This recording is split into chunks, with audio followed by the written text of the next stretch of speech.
Also in this class of 2010 is a young woman whose story has captivated the hearts of children and families all over the world.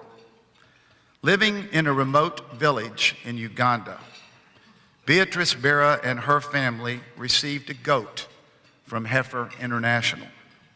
The goat provided nourishment for the family and the opportunity for Beatrice to go to school. Her story became the subject of the best-selling children's book, Beatrice's Goat. And long before we had ever met Beatrice, we had been given copies of that book as gifts, and so have many of you. By the way, if you haven't already, you can purchase her book today, and Beatrice will sign them at the conclusion of today's program. It's an autograph and a collector's item you'll want to have, and if you have children and grandchildren, everybody ought to have Beatrice's goat. Her story is remarkable, and I'll let her share it. But what is also remarkable is the ongoing and expanding partnership between the Clinton School and Heifer International. And I want to give a special shout out today to our friends and neighbors from Heifer. We're so glad they're in Arkansas. We're so glad to be their neighbors. Heifer, stand up and be recognized.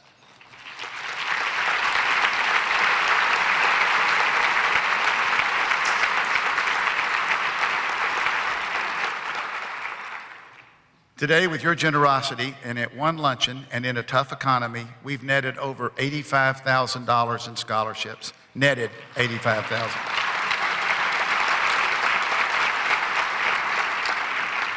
And if you don't think your scholarships change lives, then sit back and listen to one of the most gifted and talented young women of our time, who now continues her education in Little Rock, Arkansas, next door to the organization that brought that goat to her village.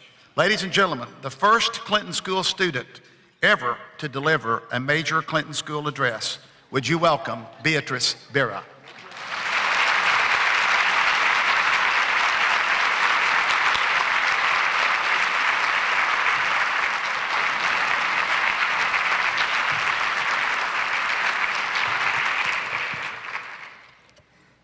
Did y'all see what I just did with Dean Rutherford? Y'all, I'm working on my Arkansas accent here.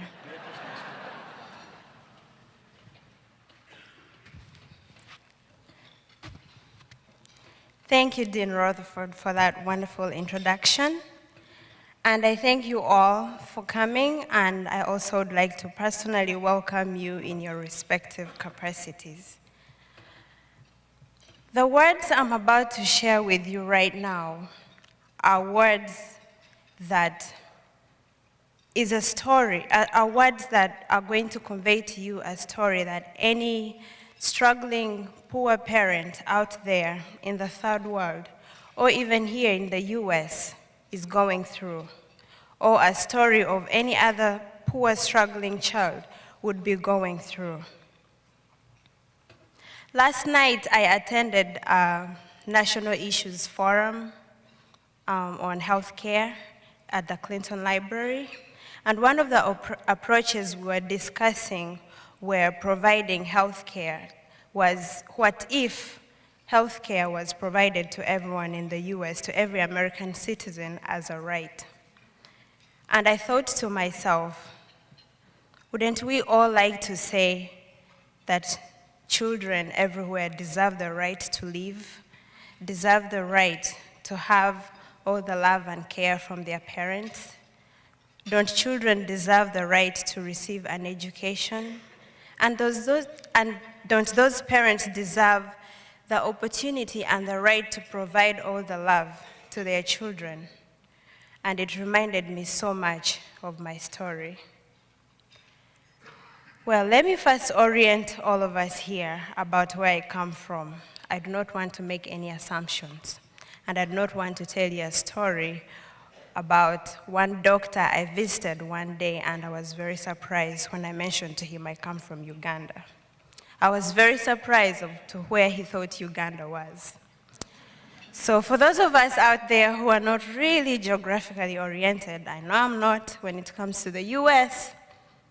If you tell me you're from Utah, I'm like, where is Utah, USA? So Uganda is surrounded by all these countries I'm going to mention. To the north, we are bordered by Sudan. To the east, we are bordered by Kenya. To the south, by Tanzania and Rwanda. And to the west, we are bordered by the Democratic Republic of Congo. I would like for you to notice all those countries I have mentioned and imagine all the conflict that has been going on. We know what happened recently in Kenya. We know what has been going on in Congo after the effects of the long regime of President Mobutu Sese Seko. We know of the genocide in Rwanda. We know of Darfur in Sudan. And it's so unfortunate that when I mention Uganda, the first thing someone will know, someone who has watched The Last King of Scotland, will remember Idi Amin. It's very unfortunate.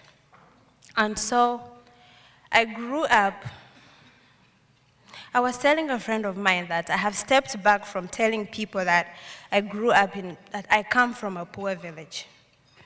I have stepped back from using the word poor first because I come from a very beautiful village. I do not want to focus so much on the poverty because for those of you who have traveled to these poor villages, you will know what I'm talking about when you get there. The vibrant nature of the people there, the kind of welcome they will give you, how happy they are, how they go, the wealth, the richness of their culture, and how they will welcome you, you will know exactly what I'm talking about. Irrespective of the poverty, it is a beautiful place, physically and just the people there. So I come from a very beautiful, beautiful village sitting in western Uganda at the border of the Democratic Republic of Congo and Uganda. And the time I was growing up, there was so much conflict going on between Congo and Uganda. For some reason, the rebels found it suitable to carry out their activity in the mountains in my village.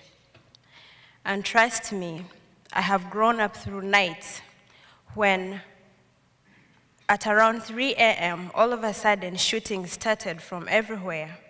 And my grandmother tells me, put on as many layers of clothes as you can so that we can run outside and hide and sleep in a garden or sleep by the banks of a river because we do not know when we shall return or if we shall return to this house anyway. That kind of life. I grew up in a very poor situation with a large family of 8 siblings, and my parents did not have enough money to even afford necessities. And when I say necessities, I'm not talking about cable. I'm not talking about a radio. I'm not talking about a microwave in your house. I'm talking about necessities of salt to add to your food because we eat all our food with salt. I'm talking about necessities like being able to afford to buy a matchbox so that you can light your candles at night. Necessities like a warm blanket when it's raining. Necessities like that. We were so poor. I'm not talking about the poverty of not having a carpet in your house. To the extent that thinking of going to school, thinking of paying for $20 to go to school was a luxury. I grew up in that kind of situation where children do a lot of work. A lot of work. At 9 years old, if your mother left you at home, she would not have to worry about guests coming at home because she knows you can walk to a garden that is a mile away from your house, cut a banana bunch, carry it back home, peel it, and be able to prepare food for your parents. the kind of work that you walk down to a stream, a muddy stream, to fetch water in a 20-liter jerrycan and be able to carry it uphill back home. The kind of poverty whereby you are a child and you're very excited about holidays. Christmas is coming, but you know that your parents will not be able to buy you a new dress or a new pair of shoes, so you can go to church in your new beautiful dress. Today, I could not show you the clip of that video from Heifer International. You could have seen me, and maybe you may not have believed that it's me. It is this one red piece of clothing that I grew up wearing since I was about 4 years old until I was 9 years old. Not because I really loved it so much, but because my parents could not afford to buy me a new one. And so what I did, I kept tearing it as I grew bigger so that it could grow with me. It is the reality. The kind of poverty whereby you do not know, you have breakfast, but you do not know whether you will have lunch or you will have dinner. And that should not be really the problem. I do not want to whine about the work we do. It is our culture, and that is the way most of the children we raise do. When you do not have the conveniences, the modern conveniences of electricity to do everything, you definitely have to find an alternative way to do things. That is not what I'm complaining about. The pain I am talking about is the pain of knowing that I am a child who has dreams, but no one ever walked to me to ask me, what would you like to be in the future? I did not have that chance to be excited and tell someone. But I knew deep down in my heart that one day I did want to become a nurse. I did want to become a pilot when I saw helicopters flying by. I had big dreams. I thought nurses looked beautiful in their white uniforms. I thought doctors were magical when they wore those things in the ears.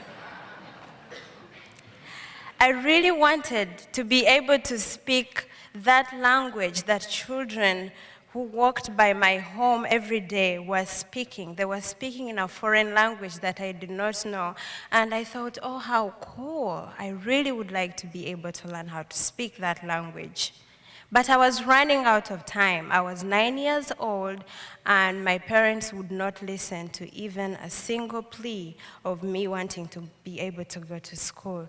They might have listened if they had a source of income to be able to pay for school.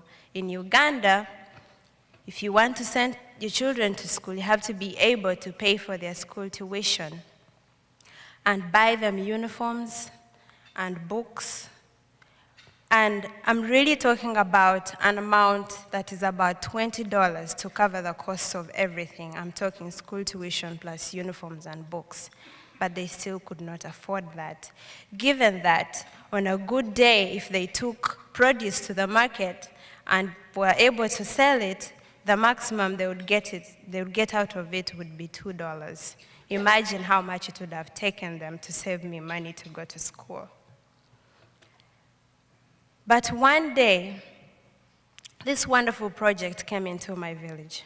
And I'd like to take this opportunity to tell you, for those of you who have not been able to hear about Heifer International, consider yourself lucky today to hear about it.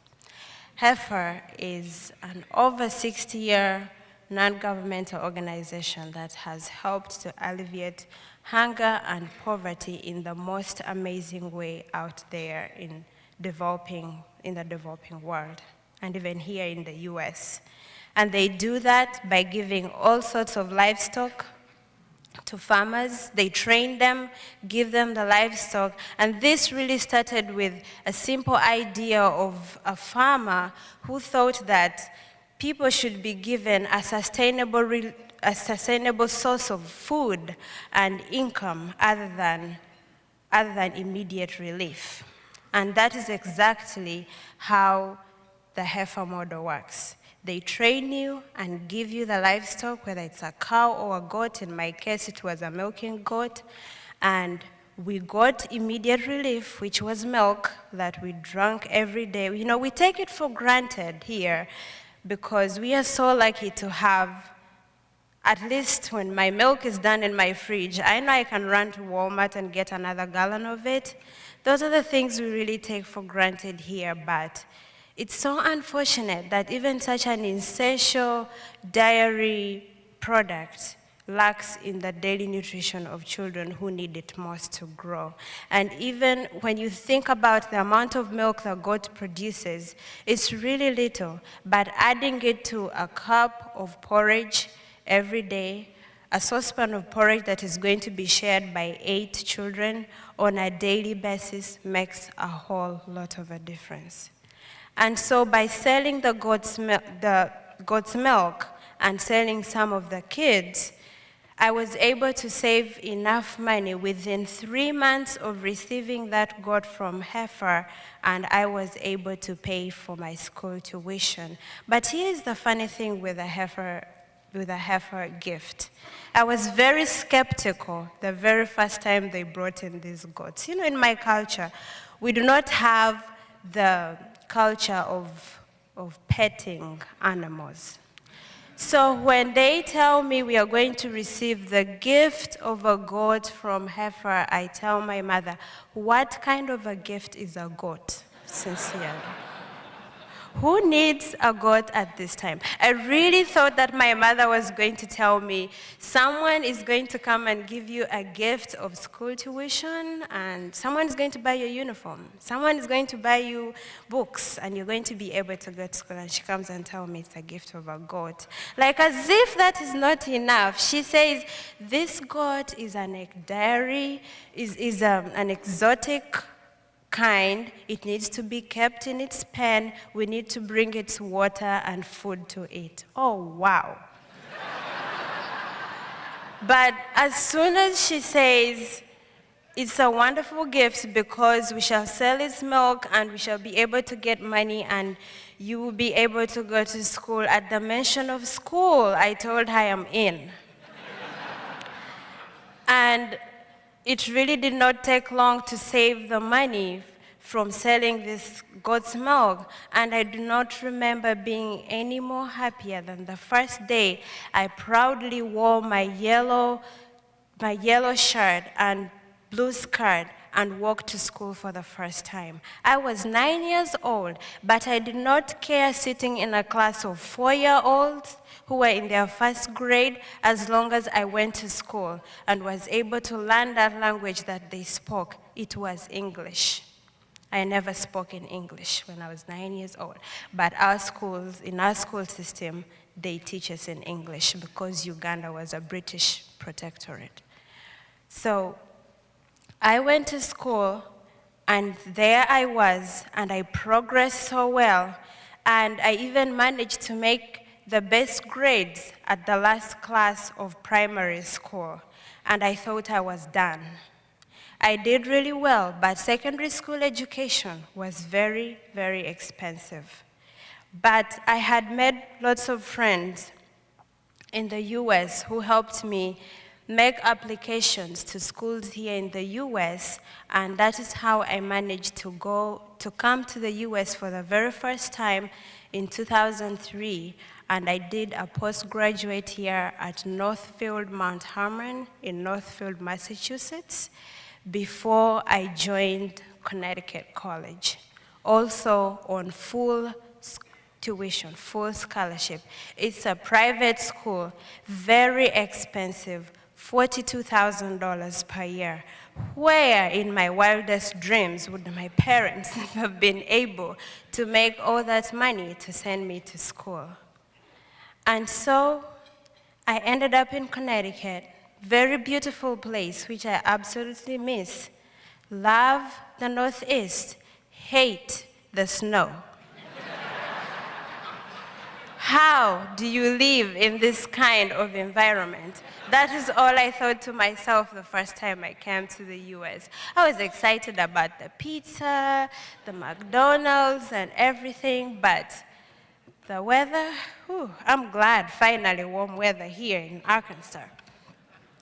And I was thinking to myself, isn't it really interesting that the very organization that gave me the opportunity to come to go to school is right around the corner, Heifer International, and I finally end up at the Clinton School, which is same location.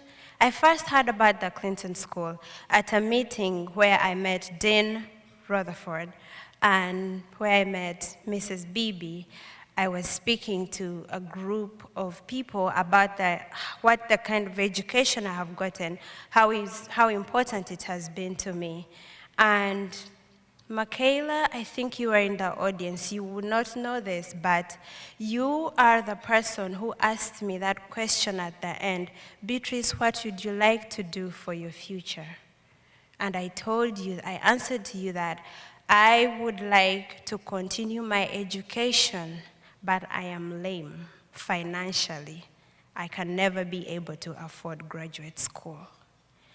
And someone mentioned to me that Dean Rutherford is in the audience, and he's the dean of the Clinton School. And immediately I went and spoke to him and explained to him my tremendous interest in the Clinton School just after hearing it. And Dean Rutherford told me, Beatrice, have you ever heard of the word instant admission?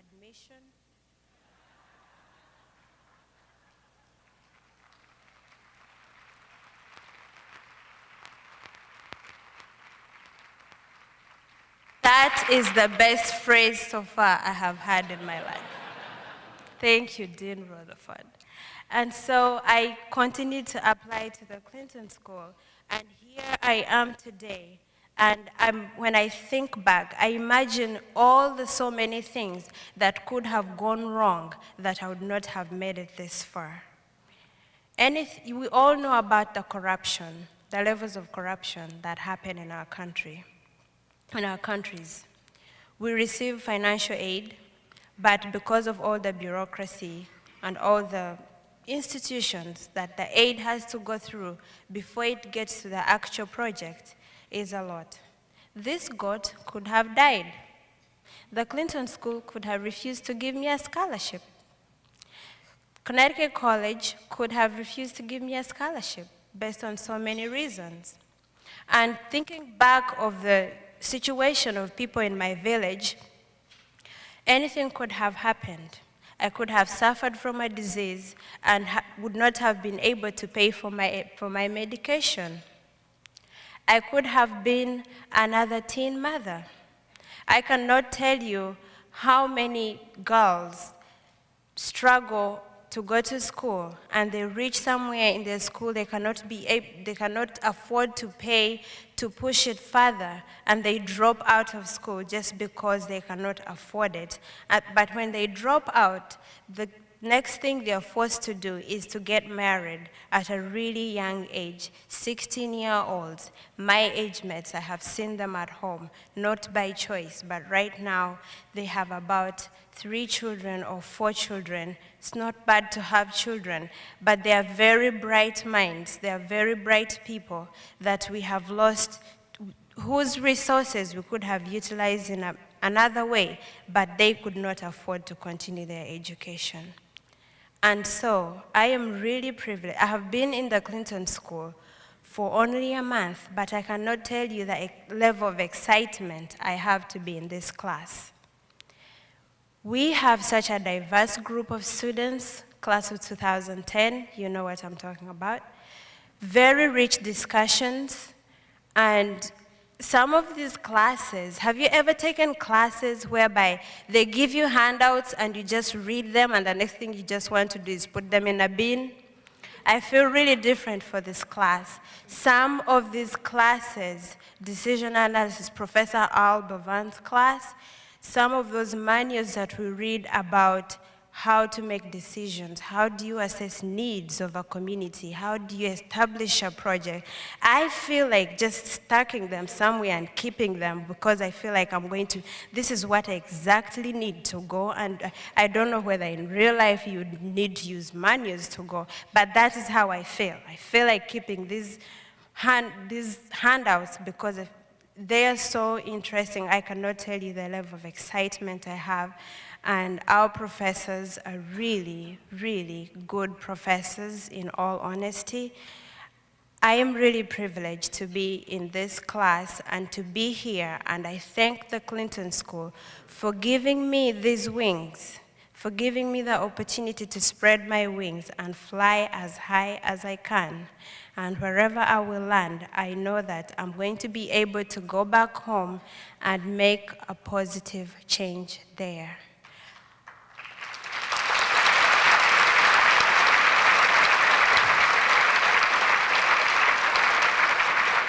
I have been telling people that I was able to go back home last summer, and just because I graduated from Connecticut College, they threw a huge party for me. It was like a wedding.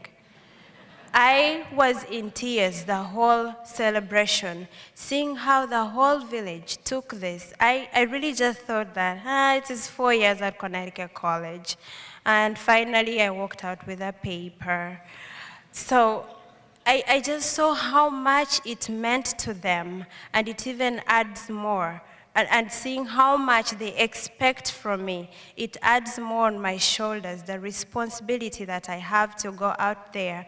But I know that when I get out of the Clinton School, with all the skills I'm going to receive, I am going to walk proudly, knowing that I am qualified to go and do as much as I can. The very situation of my people in the village, the very potential that they have, but the limited resources they have is all that gives me inspiration to go on. And so to my fellow Clinton School students out there, and to all of us who support this great cause, we are very privileged to be in this school. Personally, I do not take this education for granted. And so let's remember that this world continues to be fair to only the elite. We are lucky to be elite, to be categorized in that group of the elite. We are receiving the skills, we have all the tools, and we are going to be able to go out there and change the world. And if we do not use this opportunity to go out there and effect social change, we shall be putting our skills and our opportunities to shame. And so I would like to thank you all for supporting this great cause of raising money to send children like me to being able to give me the opportunity to explore my dreams. Thank you all for coming.